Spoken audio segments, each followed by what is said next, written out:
La noche de Navidad tiene un sonido particular. No son solo campanas ni villancicos.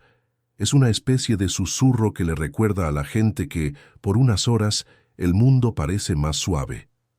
Pero esa noche, en el corazón de la ciudad, mientras miles sonreían frente a sus árboles iluminados, un hombre caminaba con el alma en llamas. Todos lo conocían, o al menos conocían su apellido estampado en los rascacielos. Uno de los empresarios más influyentes, temidos y comentados del país. Siempre impecable, siempre frío. Pero esa noche, ni su traje oscuro de diseñador ni su reloj de oro lograban ocultar el torbellino que llevaba dentro. Había salido de la cena familiar golpeando la puerta, dejando atrás un silencio herido que ni los coros navideños podían reparar. «No necesito a nadie, absolutamente a nadie», gruñó con la respiración pesada mientras avanzaba por la acera húmeda por la llovizna. «¿Pero de dónde nos miras tú que estás escuchando esta historia? ¿De qué ciudad? ¿De qué país?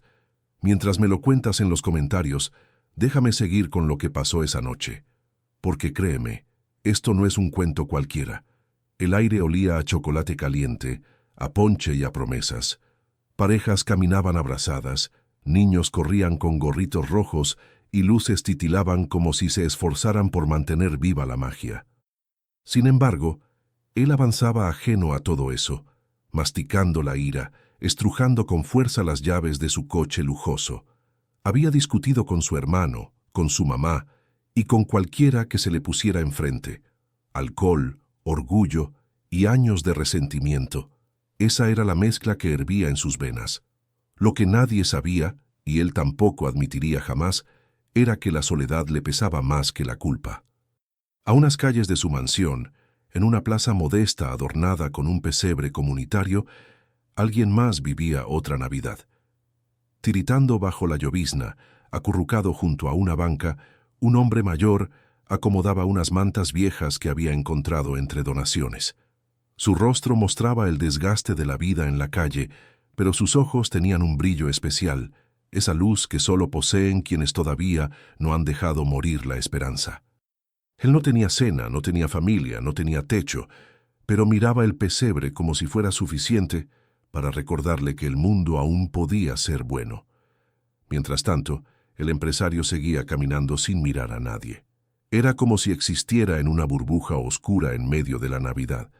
Sus pasos resonaban fuertes, marcados, tensos. Fue entonces cuando ocurrió el primer momento que cambió el rumbo de esa noche.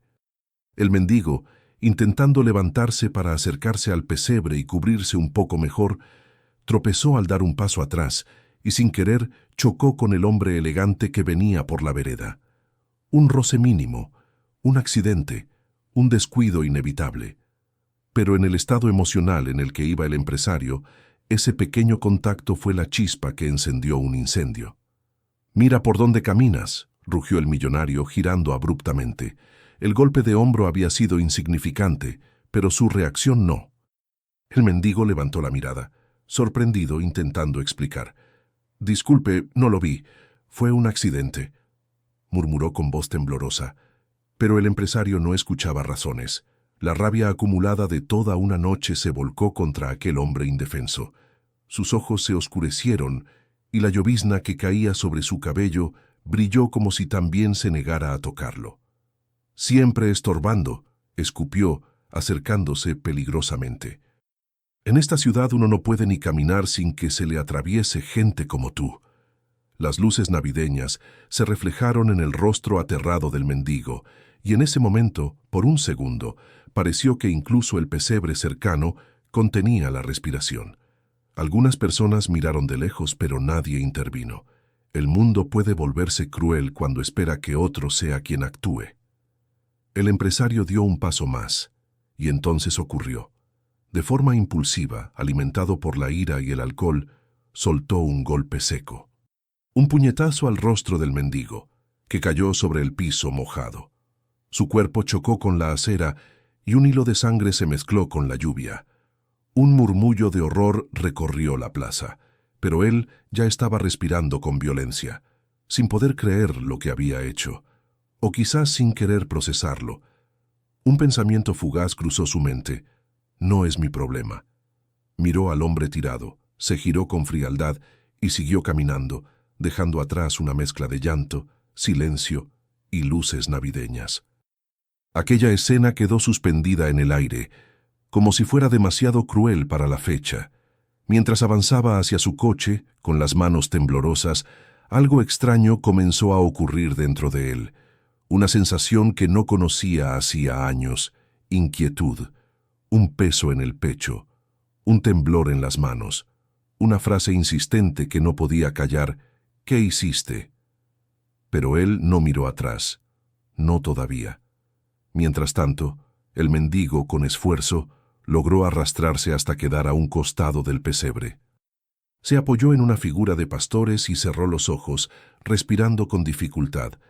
Parecía hablar con alguien, aunque nadie escuchaba sus palabras. La lluvia se detuvo, el viento cambió, las luces parpadearon como si algo muy distinto a lo habitual, estuviera a punto de suceder. En la otra acera el empresario se detuvo de golpe. No sabía por qué. Solo sintió un escalofrío que bajó por su espalda. Se giró, miró hacia la plaza, y lo que vio, no lo entendió al principio. A lo lejos, anclada entre las luces del pesebre, una forma luminosa comenzaba a surgir, como un resplandor dorado que no provenía de ninguna lámpara. El corazón del millonario dio un vuelco, aunque aún no comprendía nada. Apenas podía respirar. La luz dorada que comenzaba a formarse junto al pesebre no tenía explicación lógica. No venía de los focos navideños, no salía de ninguna farola, no tenía sombra. Era un resplandor suave, cálido, vivo. El empresario frunció el ceño. Pensó durante un instante que tal vez el alcohol le estaba jugando una mala pasada. Se frotó los ojos con brusquedad, pero la luz no desapareció. Al contrario, parecía intensificarse.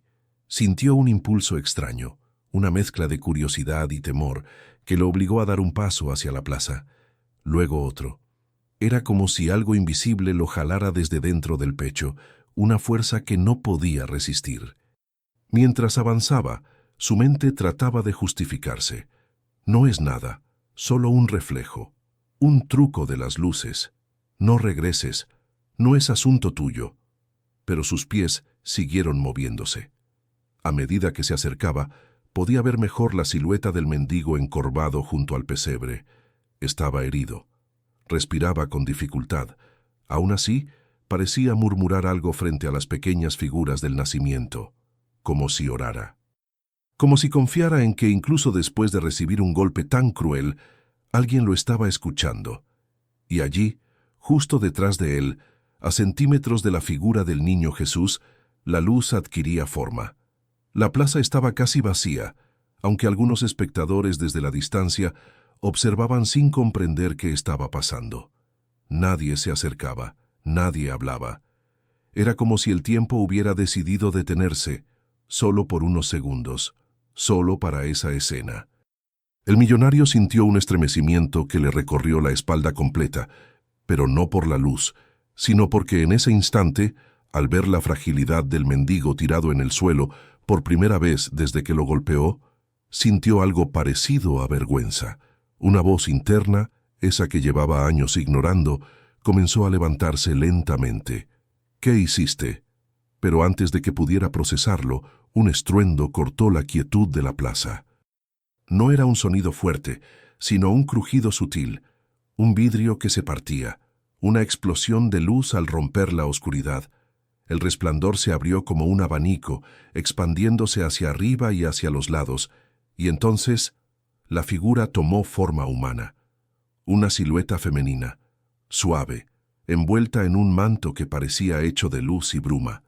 Su presencia no asustaba, al contrario, irradiaba una paz que hacía que incluso el aire se volviera más liviano. El millonario sintió cómo las piernas le temblaban. No sabía si avanzar o correr. No sabía si caer de rodillas o taparse los ojos. No sabía qué estaba viendo, pero sí sabía que no era de este mundo. Se quedó quieto, completamente paralizado. El mendigo, aún herido, levantó la cabeza con esfuerzo, y sus ojos se llenaron de lágrimas, pero no de dolor. de devoción. «Madre», susurró con una voz quebrada que parecía venir de su alma. «Madre del Carmen». El millonario sintió un impacto interno. La frase resonó en una parte de él que llevaba años apagada, algo que había oído de niño, algo que su abuela le decía cuando lo dejaba dormido. Pero él sacudió la cabeza, intentando bloquear ese recuerdo. No quería sentir nada. No estaba preparado para sentir. La figura luminosa avanzó un paso, o quizás flotó. Era difícil distinguir. Se acercó al mendigo y se inclinó sin tocar el suelo. La luz alrededor de ella danzaba, como llamas suspendidas que no quemaban. Y entonces, en un gesto de ternura imposible de describir, tocó el rostro del mendigo. No lo tocó con una mano física, sino con algo que parecía ser una caricia de luz. Y el hombre, que hacía segundos se ahogaba en dolor, exhaló con una serenidad profunda. Sus temblores disminuyeron, su respiración se calmó. Era como si el sufrimiento se diluyera bajo ese toque divino. El empresario sintió el corazón golpearle el pecho. Quiso retroceder. Pero justo en ese momento, la figura giró muy levemente y lo miró. Un solo segundo, no más. Pero ese segundo fue suficiente para hacer añicos todas las defensas que él había construido durante décadas. No había reproche en esa mirada. No había condena. Había algo mucho peor para un hombre endurecido: compasión. Él tragó saliva. Quiso abrir la boca para decir algo, pero no pudo. Estaba completamente atrapado por esa presencia. Fue entonces cuando escuchó una voz. No era una voz externa, no provenía del aire. Era una voz que resonaba directamente en su interior. Una voz cálida, femenina, suave. El corazón que golpea a otro, primero se rompe a sí mismo. Aquella frase lo desarmó, lo dejó desnudo, lo dejó sin excusas. El millonario sintió un ardor detrás de los ojos, luchó para contenerlo. Él no lloraba, nunca lloraba, pero la voz volvió. Nadie está tan perdido que no pueda volver. Fue entonces cuando sintió que el aire le faltaba. La respiración se volvió difícil. El orgullo, ese escudo que le había servido toda la vida, comenzó a resquebrajarse. La figura volvió su atención al mendigo, acariciándolo con luz, y durante unos segundos la plaza se llenó de un silencio tan profundo que parecía tocar el alma. Una mujer que pasaba por la vereda se persignó. Un niño tomó la mano de su madre y preguntó: «Mamá, ¿ella quién es?». Pero la madre, temblando, solo pudo responder: «No sé, pero no puedo dejar de mirar». Mientras tanto, el millonario dio un paso torpe hacia atrás. Sintió vértigo, sintió terror, y sintió algo que nunca antes había sentido: pequeñez. Por primera vez en su vida, él, el hombre que dominaba empresas, que hacía temblar a subordinados, que nunca pedía perdón, sintió que no tenía control sobre nada. Y justo cuando pensó que la figura seguiría allí por más tiempo, la luz comenzó a desvanecerse lentamente, como una bruma que regresa al cielo. El mendigo intentó levantar la mano, como queriendo retener ese último destello. «No, espere», susurró. «No me deje». Pero la figura se inclinó una vez más y, sin palabras audibles, pareció susurrarle algo al oído. El mendigo cerró los ojos, llorando en silencio, y así, tan suavemente como había aparecido, la luz desapareció. Las farolas recuperaron su color amarillento. El murmullo distante de los autos volvió. La llovizna regresó con timidez. La plaza volvió a ser una plaza. Pero nada era igual. El millonario sintió las rodillas aflojarse. Se apoyó en una banca, respirando agitado. La realidad lo golpeó con una fuerza brutal. Había golpeado a un hombre indefenso. Lo había humillado. Había dejado que su vida se ahogara en soberbia. Y sin embargo, había recibido una advertencia, una oportunidad. Una última puerta antes de perderse completamente. Miró al mendigo, que todavía estaba en el suelo, ahora respirando un poco mejor gracias al misterioso consuelo que había recibido, y en ese instante solo uno, el millonario sintió algo que no había sentido desde la infancia, vergüenza verdadera, pero también un impulso distinto.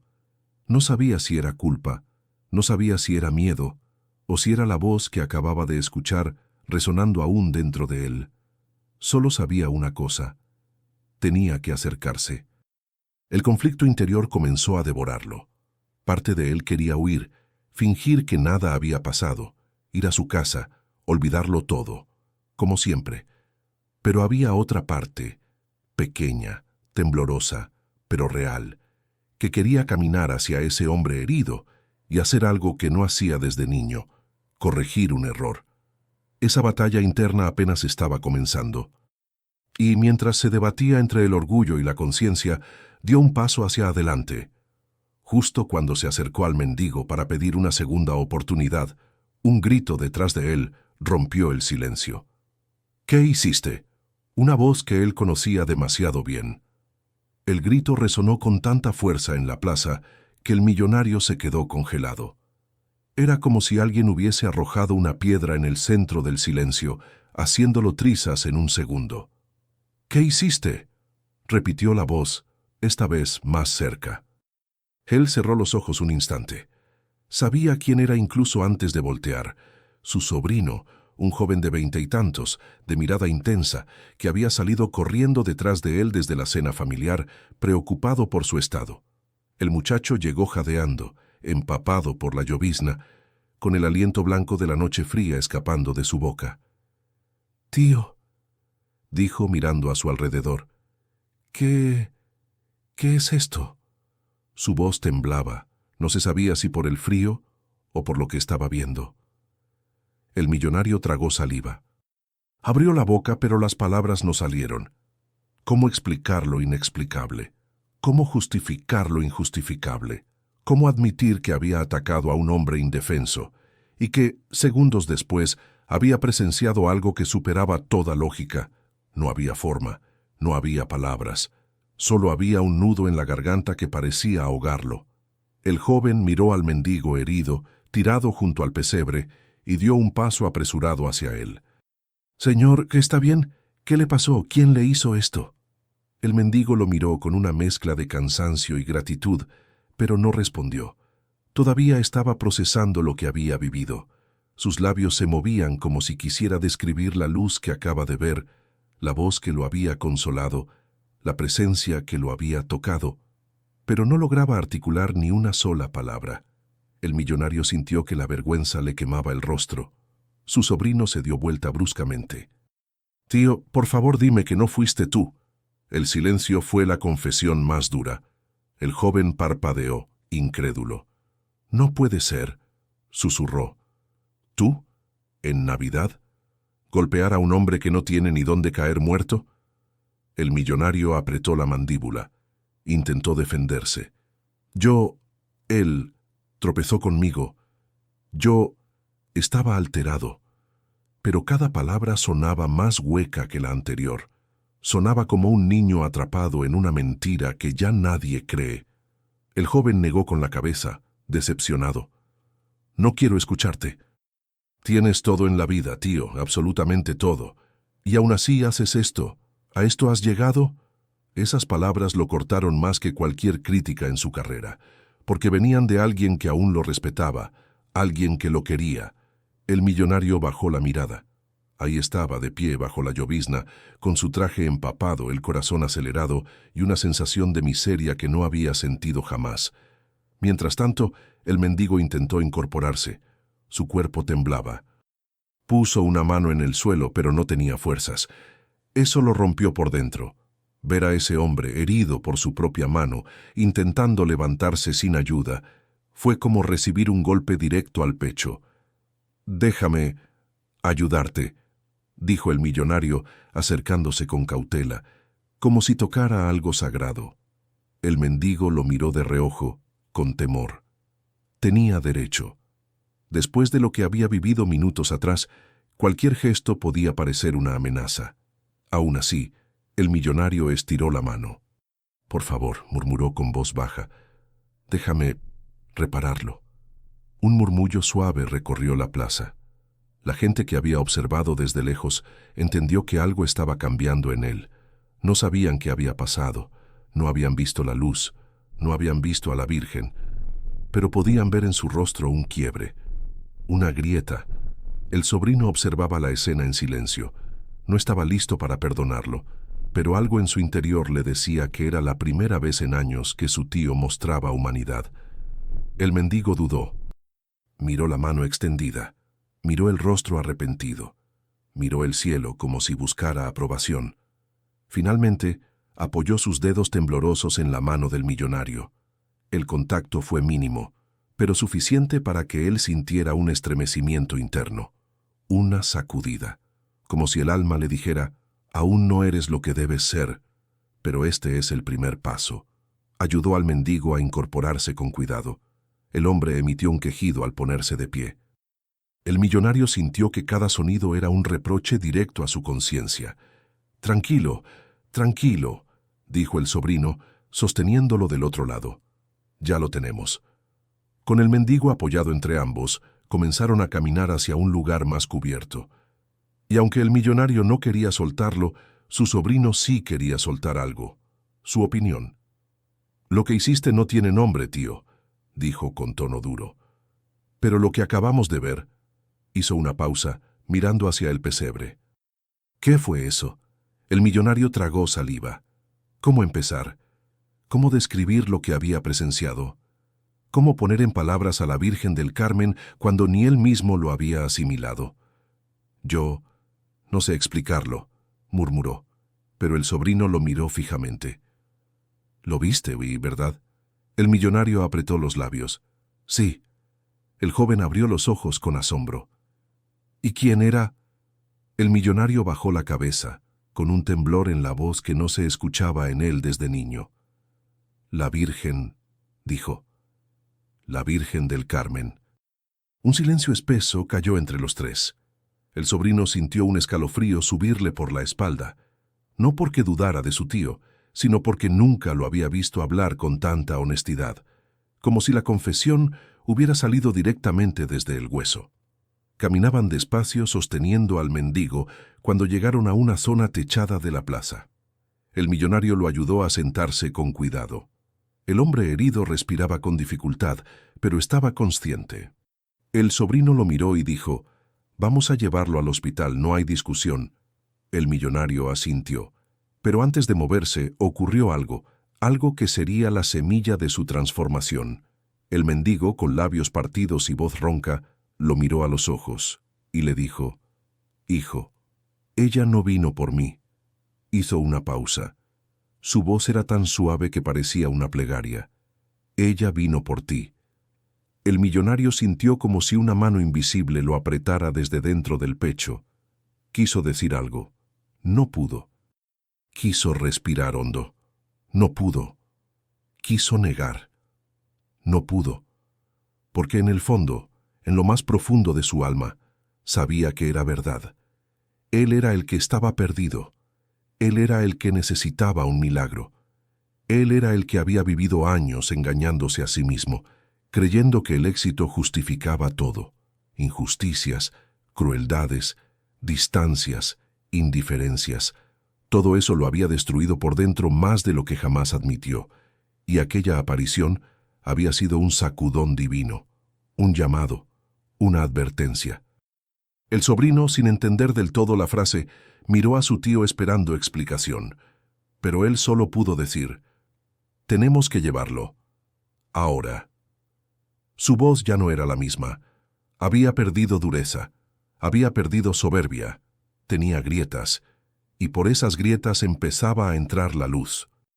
Humor leve, en medio de tanta tensión, apareció cuando el sobrino, intentando aliviar la pesadez del momento, murmuró: «Tío, si sigues así, te juro que mi mamá va a pensar que te cambiaron en la calle por otra persona». El millonario soltó una exhalación entremezclada con un amago de sonrisa triste. «Tal vez eso está pasando». El sobrino lo miró de reojo. «Pues, qué bueno. Ya era hora». Ambos ayudaron al mendigo a caminar hacia el auto. Y fue allí, justo cuando el millonario abrió la puerta del coche, que tomó la decisión que cambiaría todo el curso de la historia. Una decisión silenciosa, una promesa interna, un voto. No voy a dejarlo solo, no voy a huir, no voy a seguir siendo lo que he sido. Esa sería la noche en que no escaparía, la noche en que enfrentarían sus sombras, la noche en que algo comenzaría a renacer dentro de él. Justo cuando están por subir al auto para llevar al mendigo al hospital, un patrullero aparece con las luces encendidas, deteniéndose justo detrás de ellos. Las luces del patrullero pintaron la plaza con destellos azules y rojos. El millonario, su sobrino y el mendigo se quedaron quietos, como si la aparición de la Virgen hubiera cambiado la realidad. Pero la policía viniera a recordarle que el mundo seguía siendo duro y de reglas concretas. Un oficial bajó del vehículo, con rostro cansado por una larga jornada de Navidad, y caminó hacia ellos con paso firme. «Buenas noches. ¿Todo bien por aquí?», preguntó, aunque sus ojos ya analizaban la escena. Un hombre herido, otro empapado de traje elegante, un joven nervioso y el pesebre muy cerca. El sobrino abrió la boca para hablar, pero el millonario lo detuvo con una mano. Sus dedos aún temblaban, pero había tomado una decisión. No iba a esconder lo que había hecho, no esta vez. No después de lo que había visto. «Oficial», dijo con la voz grave, «ocurrió un incidente, un altercado». El policía frunció el ceño. «¿Un altercado? ¿Qué tipo de altercado?». El millonario respiró hondo. Era como tragar un cuchillo. «Yo lo golpeé», declaró señalando al mendigo, «y estoy llevando al señor al hospital. Me hago responsable». El sobrino lo miró como si no pudiera creerlo. El oficial, sorprendido por la sinceridad tan directa, levantó las cejas. «¿Usted lo golpeó por qué?». El millonario bajó la mirada. «Estaba fuera de mí, no hay excusa». El mendigo intervino con voz débil. «No, no lo arresten. Él me ayudará». El policía respiró hondo, midiendo la situación. Era Navidad. El agresor no negaba nada. El herido pedía comprensión. El sobrino parecía implorar con los ojos que no lo complicara más. Después de un silencio que pareció una sentencia, el oficial dijo: «Bien, si usted se compromete a llevarlo al hospital, yo lo escoltaré. Y luego veremos». Un pequeño alivio cruzó el rostro del sobrino. El millonario asintió. «Sí, lo llevaré, pase lo que pase». El trayecto en auto fue silencioso al principio. El millonario conducía con el ceño fruncido, concentrado, pero se notaba que estaba distinto. Algo en su postura mostraba una vulnerabilidad que no se conocía en él. El mendigo, apoyado en el asiento trasero, respiraba en pequeños jadeos. El sobrino lo vigilaba con atención. «¿Cómo se llama, señor?», preguntó el joven. «Me dicen Tino», respondió él con una sonrisa tímida. No era su verdadero nombre, pero era el que le habían dado en la calle y con el que él había aprendido a sobrevivir. «Mucho gusto, don Tino», dijo el sobrino. «Tranquilo, ya falta poco». El millonario no miró por el retrovisor, pero escuchaba. Y cada palabra que Tino pronunciaba, cada quejido leve, era como un recordatorio doloroso de su propia responsabilidad. Llegaron al hospital, pero las salas estaban desbordadas. Era Navidad, época de accidentes, emergencias, familias angustiadas, un caos ordenado. Una enfermera los detuvo con prisa. «La espera es larga», advirtió. «Por favor, tomen asiento». El millonario quería que lo atendieran de inmediato. Su instinto autoritario casi salió. Pero entonces recordó la mirada de la Virgen, la voz interna que le había hablado, y respiró. Sin privilegios, sin órdenes, sin saltarse nada. Por una vez iba a hacer lo correcto como cualquier persona más. Se sentaron en una fila de sillas incómodas, bajo luces blancas brillantes. Tino estaba pálido pero agradecido de estar bajo techo. El millonario se sacó el saco y se lo colocó encima, aunque a él le quedara solo la camisa empapada. «No era necesario, señor», susurró Tino. «Sí, era necesario», respondió él con voz baja. El sobrino observó ese gesto y no dijo nada, pero dentro de su pecho algo se acomodó. Él había visto a su tío comprar autos lujosos como quien compra un pan. Había visto cómo hablaba con políticos, empresarios, alcaldes, pero nunca lo había visto ceder su abrigo para alguien más. Había algo conmovedor en ese cambio brusco, casi torpe. Una enfermera llamó a Tino para hacer una evaluación inicial. Él desapareció detrás de una cortina. El millonario se desplomó en la silla, cubriendo su rostro con las manos. «Tío», murmuró el sobrino, «¿qué viste en la plaza?» El millonario respiró. Sus manos temblaron. No sé cómo explicarlo», dijo. «No sé si tengo derecho a contarlo. ¿Estás seguro de que no fue una alucinación?» Él levantó la mirada, y por primera vez en su vida, sus ojos tenían miedo. «No. Lo que vi cambió algo en mí. No fue imaginación». El sobrino tragó saliva. «¿Fue la Virgen?», el millonario asintió apenas. «Sí, y no sé por qué la Virgen te tocó a ti, ni por qué me miró a mí». Bajó la cabeza. «Pero gracias por no rechazarme, por dejarme repararlo». Sus palabras eran torpes, sí, desnudas, húmedas y verdaderas, húmedas. Y era la primera grieta grande en su coraza. Y justo esa noche, mientras el millonario velaba el sueño del hombre que había golpeado, y su sobrino se dormía de cansancio, se dio cuenta de algo que no estaba listo para admitir. Estaba empezando a sentir afecto. Un afecto raro, nuevo, tierno, una especie de conexión que jamás imaginó tener con un hombre de la calle. «Lo sé. Mi hermano lo perdió todo por confiar demasiado en la gente equivocada». Arturo levantó la mirada lentamente. «Y aún así confió en mí. Cuando extendí mi mano, él la tomó. Ramón mordió los labios. Mateo entró en la sala con los cafés y percibió que algo sutil estaba cambiando. No era perdón, todavía no, pero era brechas, aberturas, posibilidades. Cuando Ramón salió para hacer una llamada, Mateo se acercó al tío. «Tío», dijo en voz suave, «hoy te vi diferente». Arturo pasó una mano por el rostro. «Vi a la Virgen no solo consolándome a mí», sus ojos se humedecieron, «sino mirándolo a usted. Como quien mira a un hijo que se perdió y por fin está regresando». Arturo bajó la cabeza. 2 lágrimas discretas cayeron. No intentó esconderlas. «Tino», murmuró, «no sé cómo pedirle perdón». Tino sonrió suave, cansado, pero sincero. «No lo haga», hizo una pausa. «Solo no me abandone». Esa frase entró como una flecha en Arturo. No era sobre el golpe, era sobre la vida. «Señor Salvatierra». Su rostro estaba pálido, alarmado. «Acaban de llegar unas personas preguntando por usted. Y no vienen con buenas intenciones». «Sé perfectamente lo que significa», respondió. «Y por primera vez, no me importa tanto el dinero como lo que hice». El aire se cortó en seco. El oficial levantó la ceja. El periodista seguía grabando cada palabra. Rogelio se acercó más, bajando la voz en un murmullo venenoso. «Escúchame bien. Tu imagen es el pilar de todos nuestros contratos.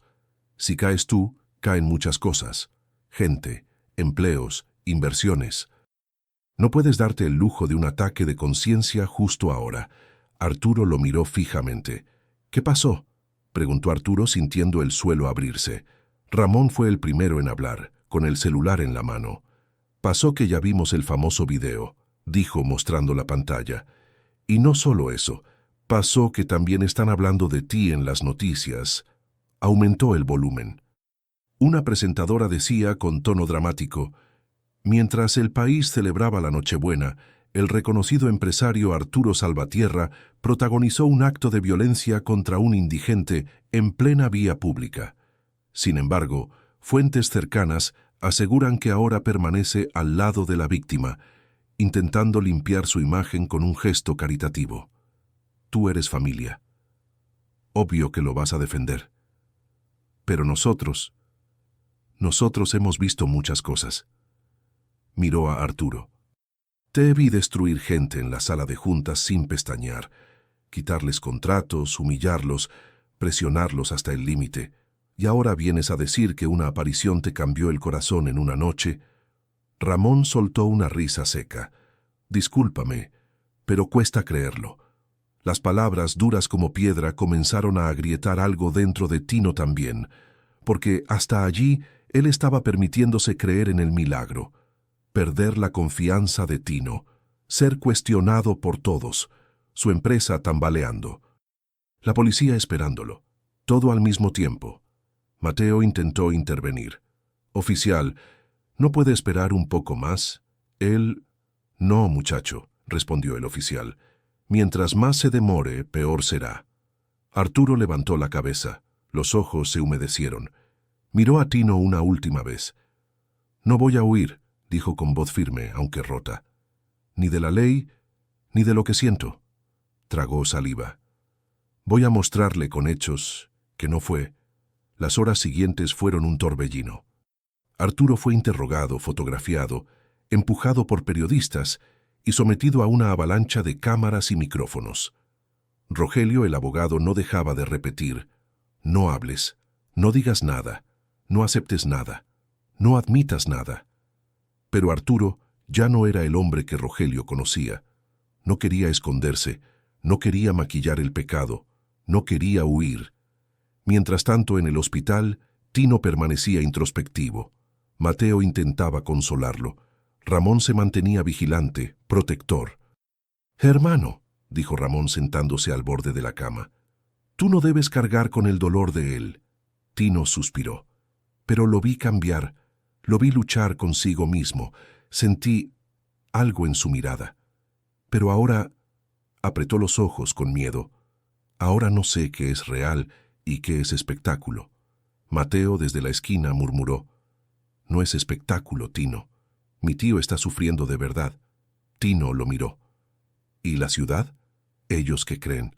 Mateo se quedó en silencio, porque la ciudad no creía en Arturo.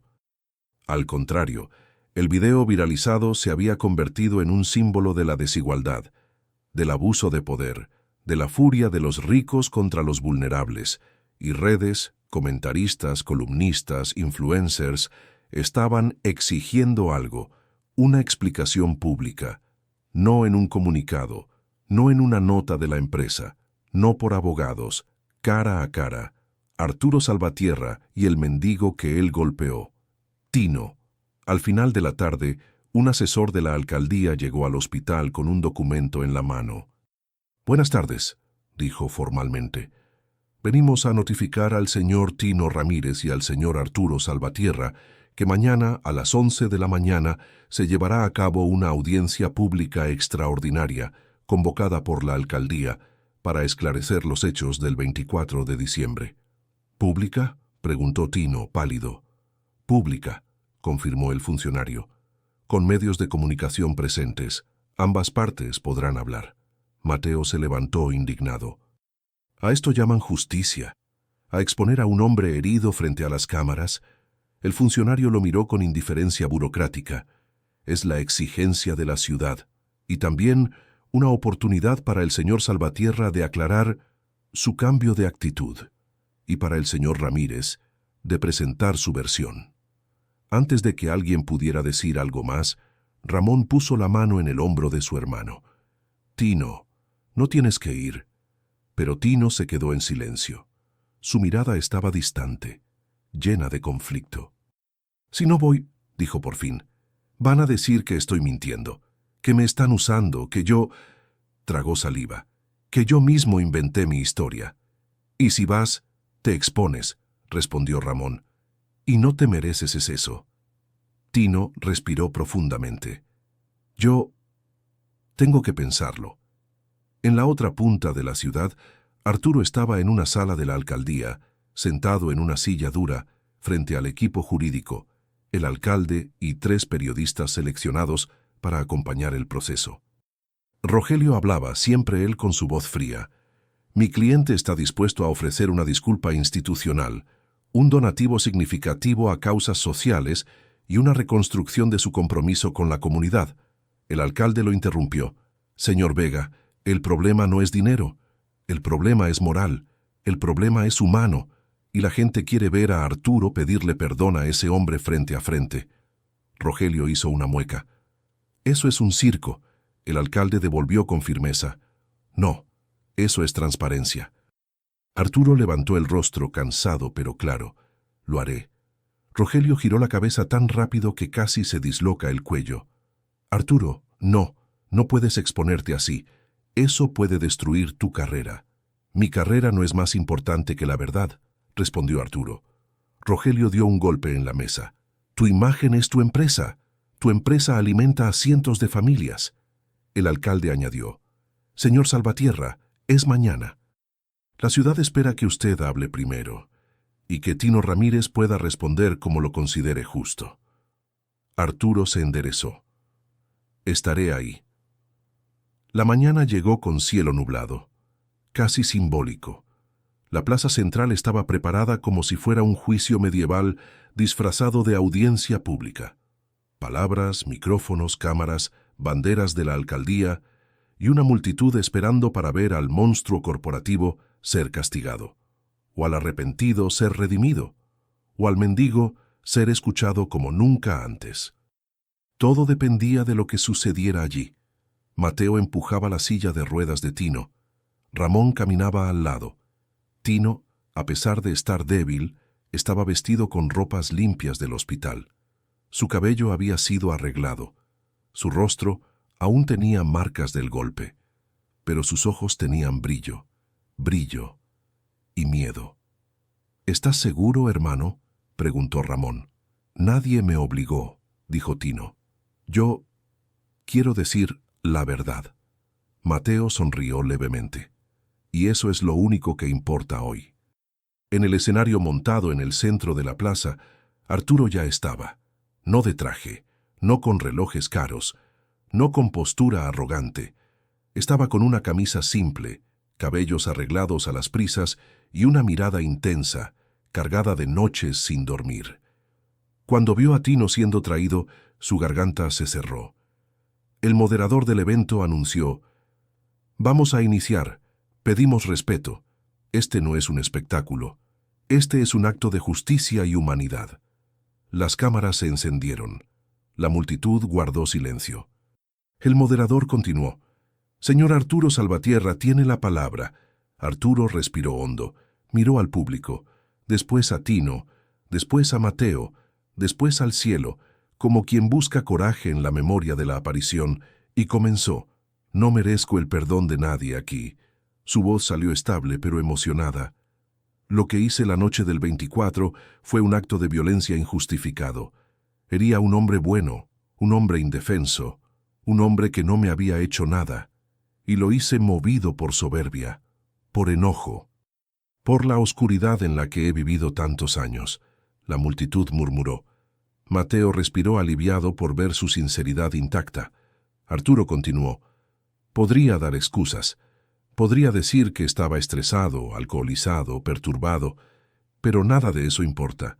Lo que importa es que lastimé a un ser humano, a Tino Ramírez», y mirando directamente a él, añadió: «Y lo lastimé profundamente».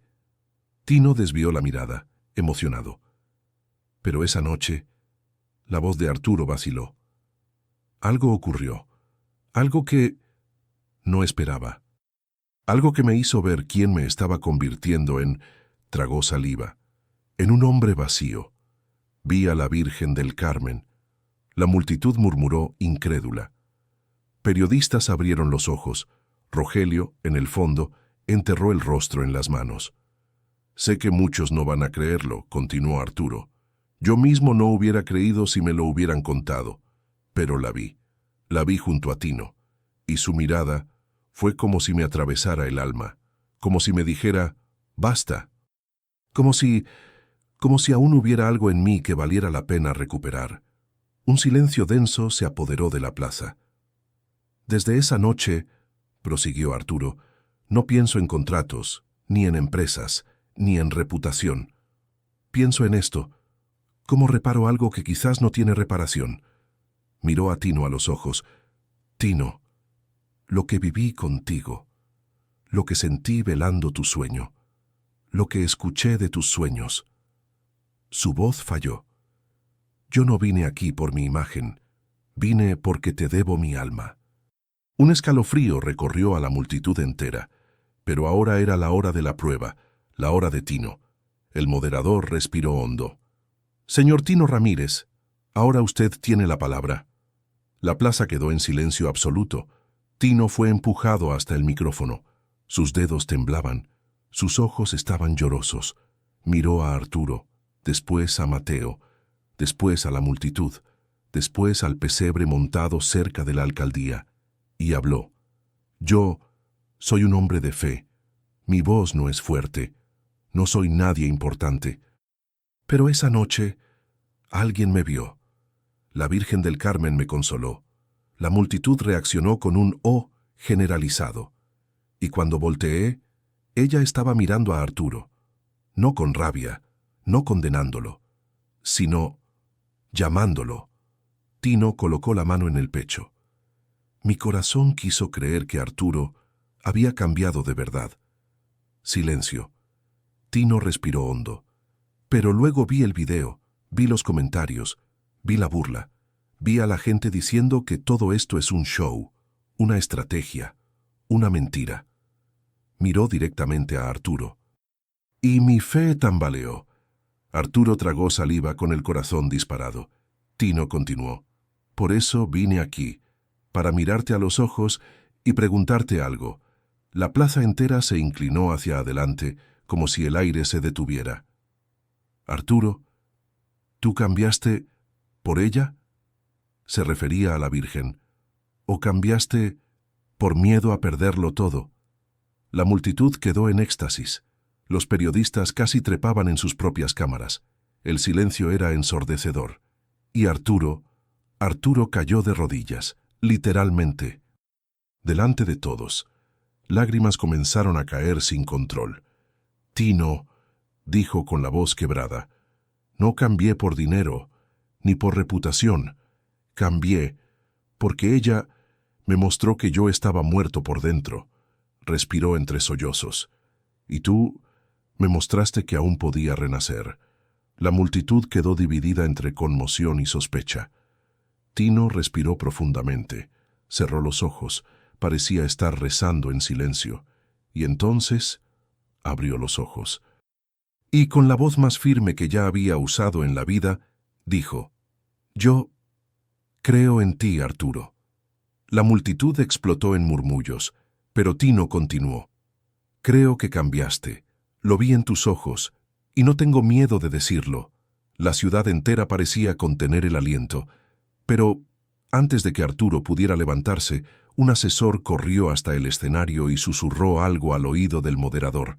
El moderador palideció, tomó el micrófono. «Tenemos una noticia urgente».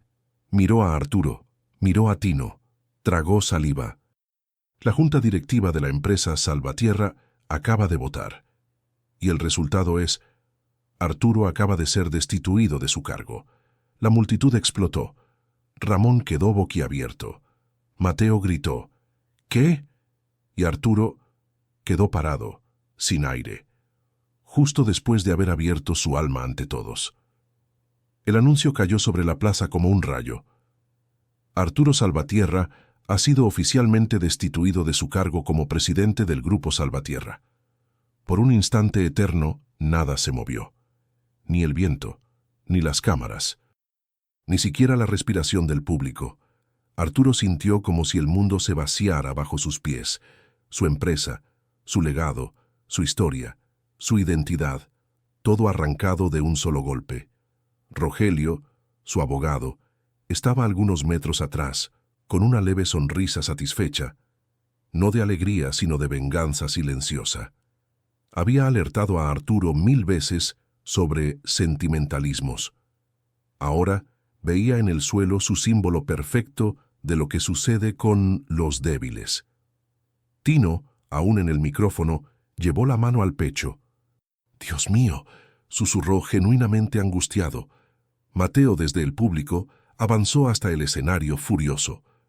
«No pueden hacer esto. Él está cambiando. Él está intentando reparar el daño. El moderador levantó las manos. La decisión ya está tomada. La Junta la aprobó por unanimidad. Unanimidad, ni un voto a favor de él. Arturo respiró, pero el aire no entró. Los ojos se humedecieron, no por la empresa, sino por el golpe final, la certeza de que su pasado malo había llegado para cobrar todo. Tino intentó mover la silla hacia él. «Arturo», su voz tembló. «Lo siento, mucho». Arturo tocó su mano apenas por un instante. «No es tu culpa, Tino», murmuró. «Esto me toca a mí». Y, delante de toda la ciudad, él se levantó, se recompuso de la humillación, respiró hondo y bajó del escenario solo. No corrió, no escondió el rostro, no se defendió, apenas caminó, lento, quebrado, digno. Por detrás escuchó voces. «Cobarde». «Bien hecho». «Así se aprende». «Dios te alcance, Arturo». Y más lejos aún, la voz de Tino casi un susurro. «No te rindas». Pero Arturo no miró hacia atrás. Arturo, que vivía rodeado de agendas, reuniones, autos negros y saludos ensayados, ahora caminaba solo, con una mochila y ropas simples, sin asesores, sin choferes, sin estatus. Los periódicos lo destrozaban. El rey caído, de poderoso a peligro público. Su redención, acto o realidad. Rogelio rescindió contrato con una frialdad casi elegante. Excolegas lo evitaban. Socios comerciales fingían no conocerlo. Y su familia, la familia que él abandonó por años, ahora no sabía cómo acercarse a él. Había vergüenza en los dos lados. Arturo se mudó a un pequeño cuarto alquilado en un barrio modesto. Pasaba horas sentado en la cama mirando las mismas manos que hirieron a Tino, las mismas manos que intentaban ahora reconstruirse. Y a pesar de todo, Arturo no volvió al viejo Arturo. Por primera vez en la vida, cocinaba para sí mismo, aprendía a limpiar. Caminaba en autobús, compraba pan conversando con el vendedor, observaba niños jugando en la calle, sostenía puertas para desconocidos, pequeñas cosas que nunca había hecho antes, porque siempre vivió en la cima. Ahora pisaba el suelo real. Pero el mayor cambio fue otro. Arturo comenzó a orar, todos los días, bajito, con miedo de estar haciéndolo mal, pero con sinceridad. «Virgen del Carmen, si de verdad me viste, no me dejes perder el camino». Por primera vez él sentía que necesitaba ser alguien que Tino no tendría vergüenza de llamar amigo. Mientras tanto, en la otra punta de la ciudad, Tino estaba cambiando también. Después de la audiencia, del perdón público y del caos mediático, muchos ciudadanos se sensibilizaron con su historia, lo visitaron en el hospital, donaron ropas, ofrecieron ayuda. Pero Tino rechazó beneficios exagerados, solo aceptó lo esencial. «Yo no quiero vivir de lástima», dijo repetidamente. «Quiero vivir de trabajo». Ramón, el hermano, consiguió convencer al director del hospital de dejarlo quedarse unos días más mientras se recuperaba totalmente. Mateo visitaba casi todos los días, trayendo libros, frutas, historias y apoyo. Y fue en una de esas visitas que Tino hizo una revelación inesperada. «Mateo, creo que quiero intentarlo». «¿Intentar qué?» Tino sonrió tímidamente. «Mi sueño, mi carrito de comida, arepas, tamales, lo que pueda. Quiero volver a sentir que valgo algo». Mateo casi saltó de alegría. «Tino, eso es increíble, yo te ayudo. Mi tío también quería». Pero Tino levantó la mano, con gentileza. «No, hijo, tu tío está peleando sus propias sombras ahora. Yo quiero que él sane, y quiero demostrarme que yo también puedo levantarme solo». Mateo entendió. Era lindo, era fuerte, era justo. Ramón, incluso con la mirada endurecida, compró los primeros utensilios. El hospital dio permiso para usar el patio lateral mientras él entrenaba recetas. Enfermeros pasaron a probar sus arepas y tamales y comenzaban a decir: «Tino, deberías vender esto ya. Cada elogio era un ladrillo reconstruyendo su autoestima. Cierta mañana, una pequeña multitud se juntó en la entrada de la plaza central. Un puesto simple, con lona amarilla y un letrero escrito a mano. Comidas de Tino, hecho con fe y corazón. Era humilde, pero era lindo. Mateo fue el primer cliente, Ramón el segundo, enfermeros, vecinos, transeúntes, todos querían probar. Tino, pronto vas a tener que contratar ayudante, bromeó Mateo. Tino rió. Paso a paso, hijo, paso a paso. Pero algo, o mejor, alguien, estaba faltando. Del otro lado de la ciudad, Arturo trabajaba descargando cajas en un depósito pequeño. No tenía vergüenza, era trabajo, y él necesitaba comenzar desde cero. Al dueño del depósito le agradaba. Decía, «Usted es raro, Arturo. Habla como si fuera abogado, pero levanta cajas como toro». A veces Arturo se reía. Pero por la noche, solo en el cuarto, tenía crisis de culpa. Perdí a Tino, perdí mi empresa, perdí mi familia. ¿Y ahora qué? Y toda la noche la oración, «Virgen, no me sueltes». Hasta que un día, en una mañana soleada, Arturo estaba llevando cajas para el camión cuando escuchó a dos mujeres conversando. «¿Ya probaste las arepas del puestito nuevo? ¿El de la lona amarilla? Sí, del señor Tino. ¡Una maravilla!». Arturo se congeló. Su corazón se disparó. Su cuerpo entero tembló. «¿Dijo Tino?», interrumpió casi sin aire. «Sí», respondió una de ellas. «Tino Ramírez. Un ángel de hombre. Tiene un puesto nuevo en la plaza central. Está creciendo muy rápido». Arturo dejó caer la caja. Literalmente. ¿La plaza central?», balbuceó. «Claro. Caminando 20 minutos desde aquí». Arturo no escuchó más nada. Agradeció rápidamente. Se quitó el delantal del depósito y comenzó a caminar. Despacio primero, después rápido, después corriendo. Corriendo como quien va tras algo que perdió y no puede perder de nuevo. En el pecho, un único pensamiento. «Por favor, que él no me rechace. Por favor». El puesto amarillo brillaba como oro al sol. Y detrás de él, con el gorrito de cocinero, con delantal limpio, con expresión concentrada, Tino. Arturo se detuvo a unos metros jadeante. No quería asustarlo. No quería invadir su espacio. No quería lastimar aquello que él había construido con tanto esfuerzo. Tino terminó de servir una arepa a un cliente y se giró para tomar otra masa. Fue entonces cuando sus ojos encontraron los de Arturo. Por un momento eterno, ninguno de los dos se movió. Tino dejó caer la espátula. Arturo sintió un nudo subir del estómago al pecho.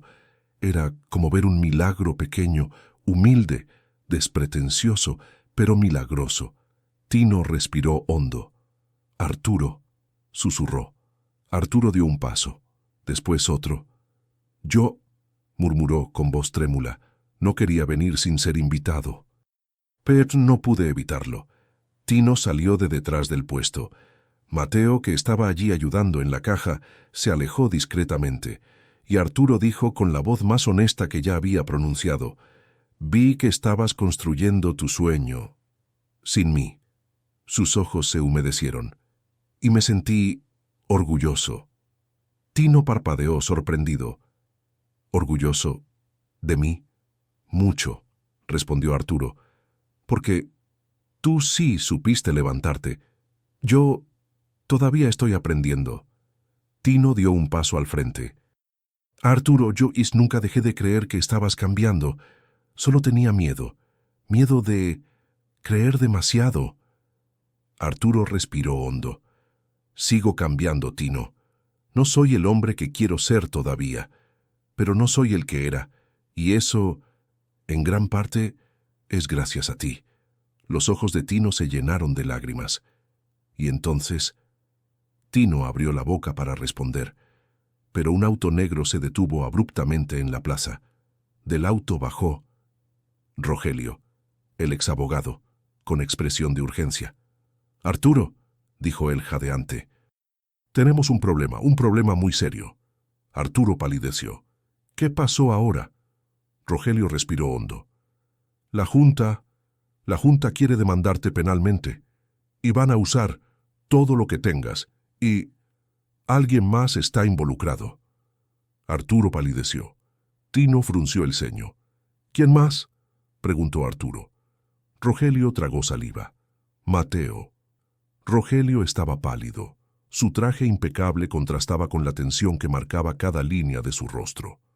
¿Qué tiene que ver Mateo en esto?, preguntó Arturo con la respiración entrecortada. Mateo, que estaba cerca del puesto, se acercó confundido. ¿Yo? ¿Qué pasó? Rogelio sacó del maletín una carpeta gruesa. La sostuvo como quien carga un arma. La junta directiva está preparando una estrategia para destruirte legalmente, Arturo. Y no solo eso, quieren impedir cualquier intento de que recuperes tu reputación. Eso ya lo hicieron, dijo Arturo, con amarga serenidad. No exactamente, respondió Rogelio. Esto es peor. Abrió la carpeta. Adentro documentos oficiales, fotos, declaraciones, contratos, firmas falsificadas. Tino frunció el ceño, inquieto. ¿Qué significa eso?, preguntó. Rogelio tragó saliva. La Junta quiere acusar a Mateo de haber manipulado documentos internos para proteger a Arturo. Es una mentira, pero una mentira muy peligrosa. Mateo palideció. ¿Qué? Yo nunca haría eso. Yo ni siquiera tengo acceso a esos documentos. Arturo sintió la sangre hervir. Están intentando envolver a mi sobrino para enterrarme de una vez. Esto es monstruoso, Rogelio. El abogado se pasó la mano por el cabello, desesperado. Yo no apoyo esto, Arturo, pero ya no tengo poder sobre ellos. El nuevo presidente, hizo una pausa pesada, no es mejor que tú. Es peor. Arturo abrió mucho los ojos. ¿Quién? Rogelio respiró profundo, como si fuera a soltar una bomba. Hernán Salvatierra. Mateo dio un paso atrás. Tino se cubrió la boca.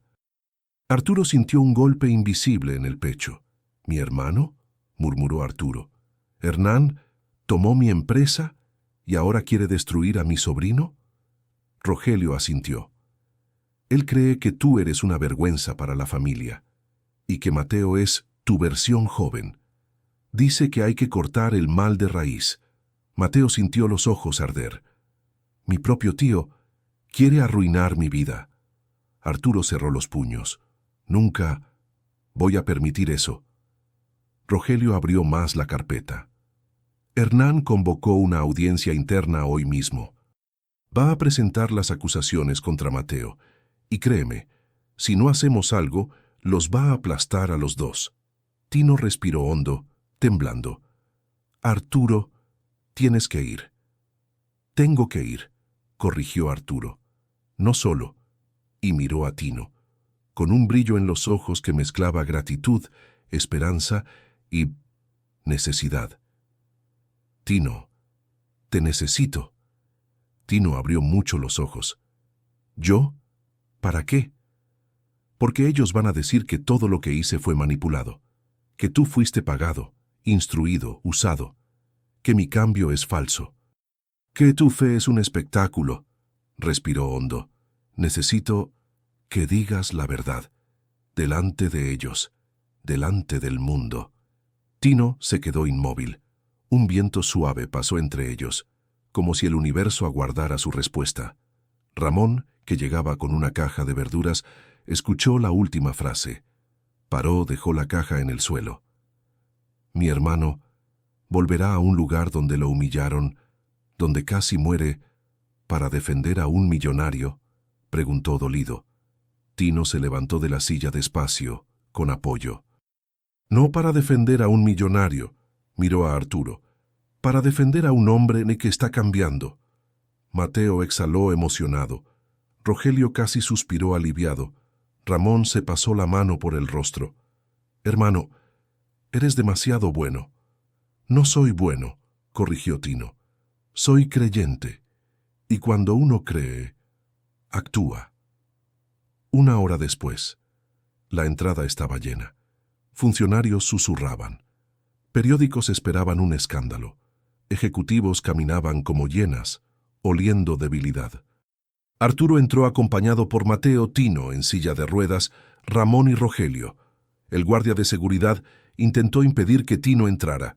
«Lo siento, señor, esto es un evento interno, solo empleados y...» Arturo colocó la mano en el hombro del guardia. «Es mi invitado, y hoy tiene más derecho de estar aquí que yo». El guardia tragó saliva y los dejó pasar. En el gran salón, Hernán Salvatierra ya estaba en el escenario. Alto, elegante, frío como acero templado, con una sonrisa calculada que helaba el alma. «Ah, llegaste», dijo él con ironía, «y trajiste a tu circo personal». Mateo dio un paso al frente. «Cállate, tío. Nos quieres destruir por nada». «Nada no», corrigió Hernán, «por limpiar el apellido Salvatierra de la vergüenza», y apuntó a Tino con asco. «Ese hombre no debería estar aquí. Es un mendigo, un delincuente, un...» Tino levantó la mano. «Soy un hombre», dijo con firmeza. El salón quedó en silencio. «Y usted, señor Hernán, no debería hablar de dignidad cuando quiere arruinar la vida de un muchacho inocente». Arturo respiró hondo. «Estamos aquí para impedir tu injusticia». Hernán se rió. «¿Injusticia? Arturo, tú golpeaste a este hombre. La ciudad lo sabe. ¿Y ahora quieres que les crean que eres un santo arrepentido?» Arturo dio un paso. «No soy santo, soy un pecador intentando cambiar». Hernán ignoró. Abrió una carpeta. «Aquí están las pruebas de que Mateo manipuló documentos internos para protegerte». Mateo dio un paso atrás, aterrorizado. «Eso es mentira». Tino giró el rostro hacia Arturo. «Déjame hablar», y avanzó en el escenario cojeando, con Ramón sosteniendo su codo. El salón entero contuvo la respiración. Tino se detuvo delante de Hernán, lento, seguro, digno. «Señor Hernán, usted me mira como si yo fuera basura, pero lo que usted no sabe es que yo ya estuve en el fondo. Y desde ahí, uno aprende a oler a los que están podridos por dentro». El salón explotó en murmullos. Tino continuó.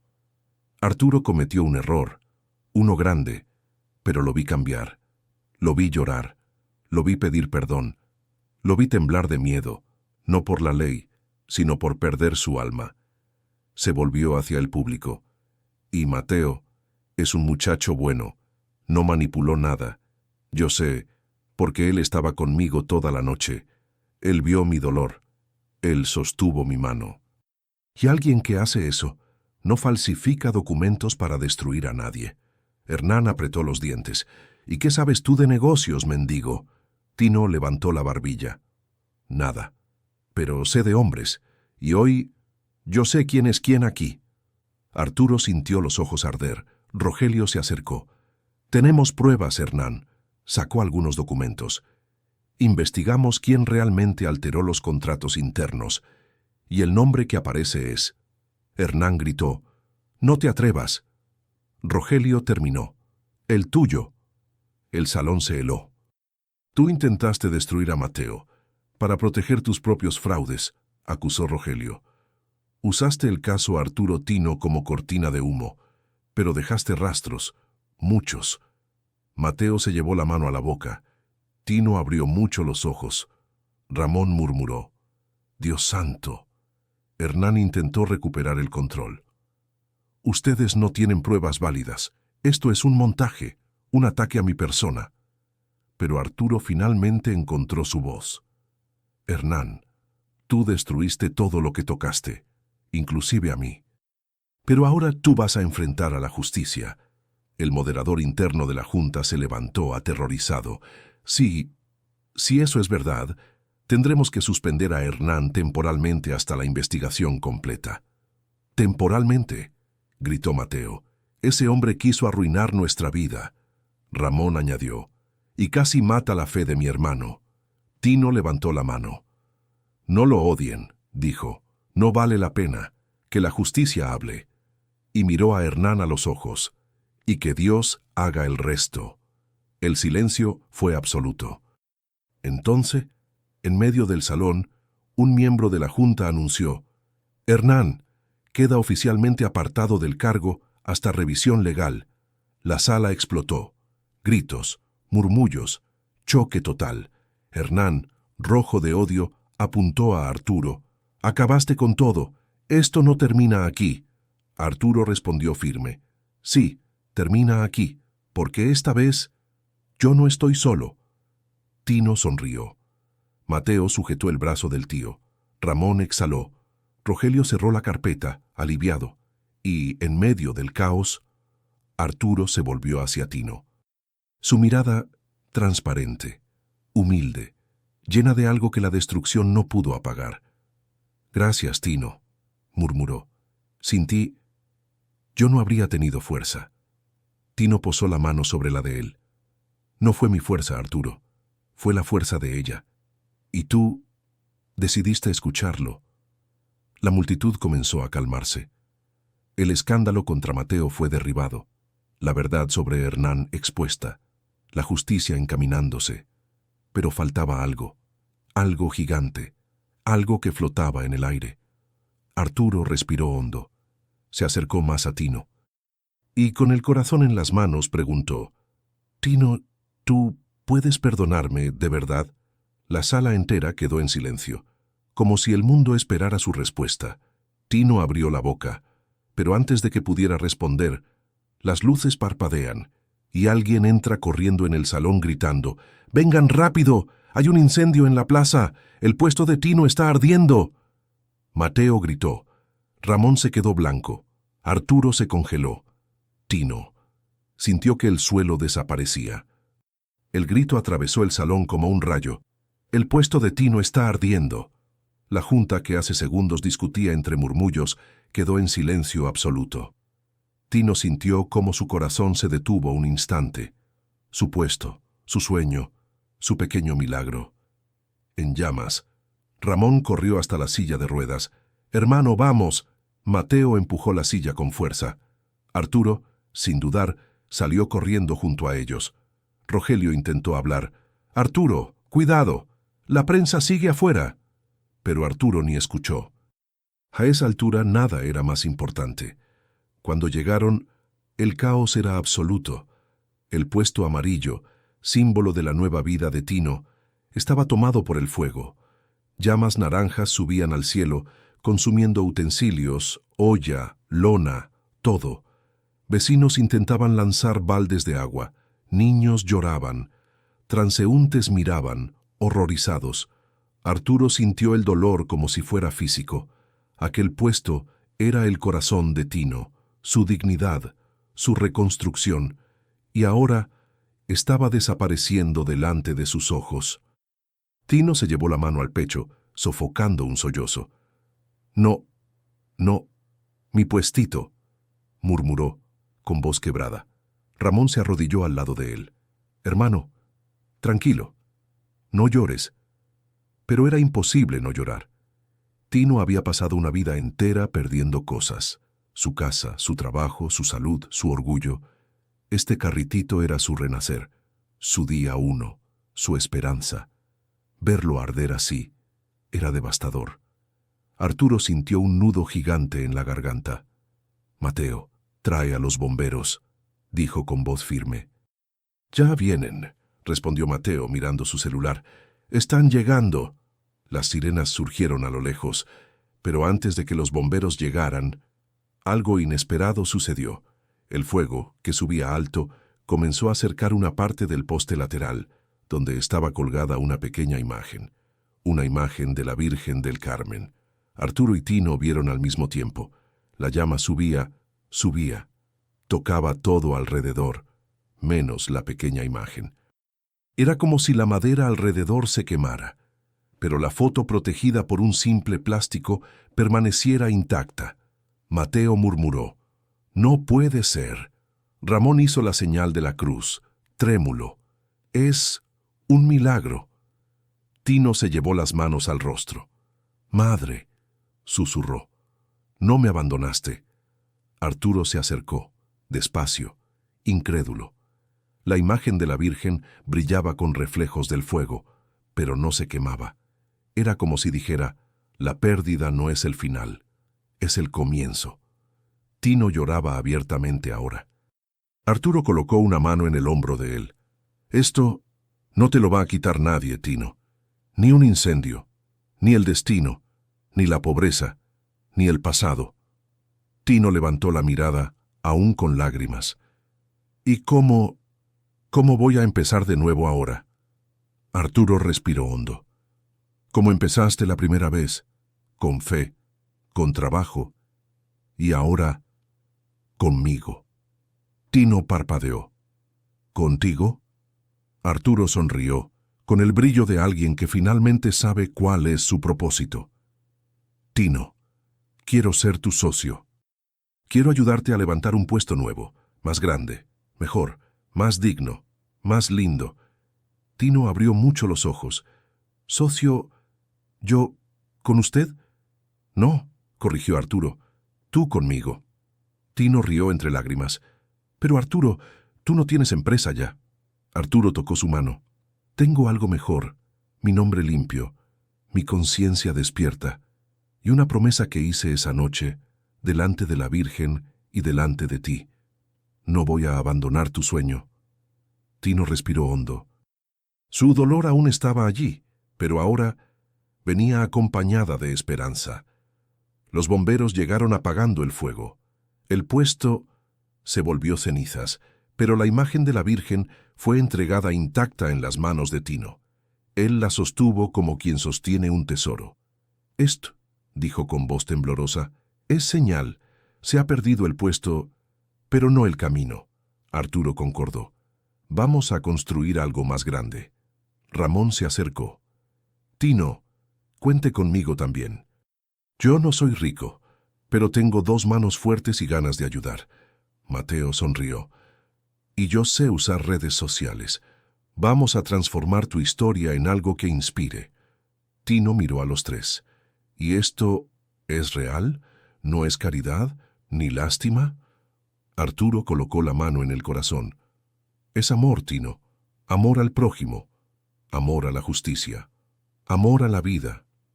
Y sí, también es amor por ti, por lo que despertaste en mí. Tino lloró nuevamente, pero ahora, de alegría. La ciudad entera ya conocía la historia. El video de la aparición de la Virgen se volvió legendario.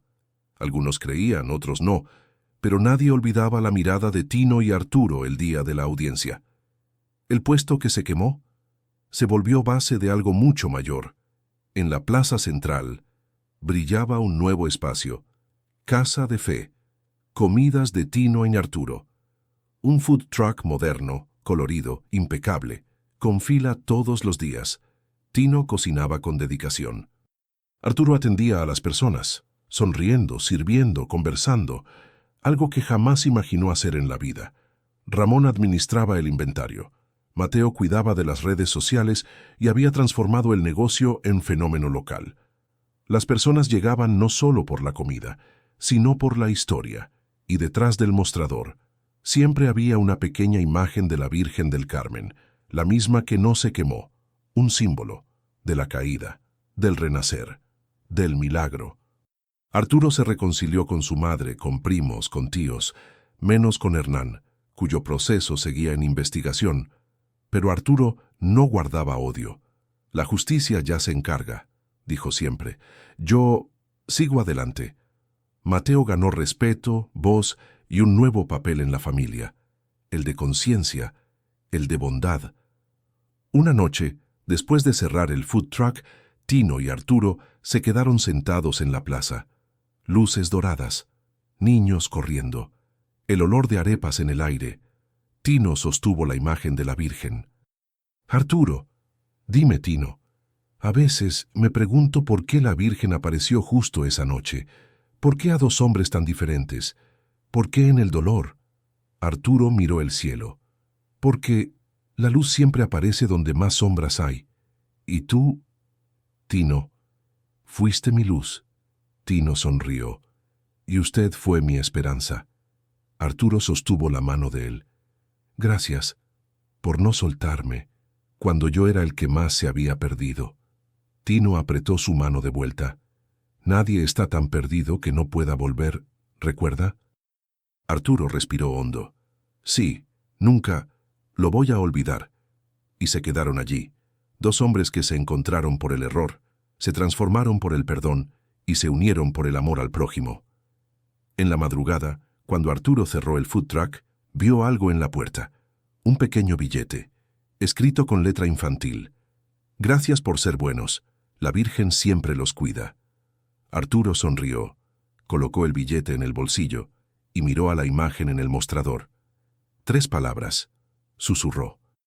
Tino preguntó, ¿cuáles? Arturo respondió, sí se puede. Y Tino completó, con fe. Ambos sonrieron. Ambos sabían, aquel no era el fin, era el comienzo. ¿Qué te pareció esta historia? Cuéntame en los comentarios de qué ciudad y país nos escuchas. Dale like, comparte y suscríbete para recibir más historias emocionantes y profundas como esta. Activa la campanita para no perderte ningún episodio.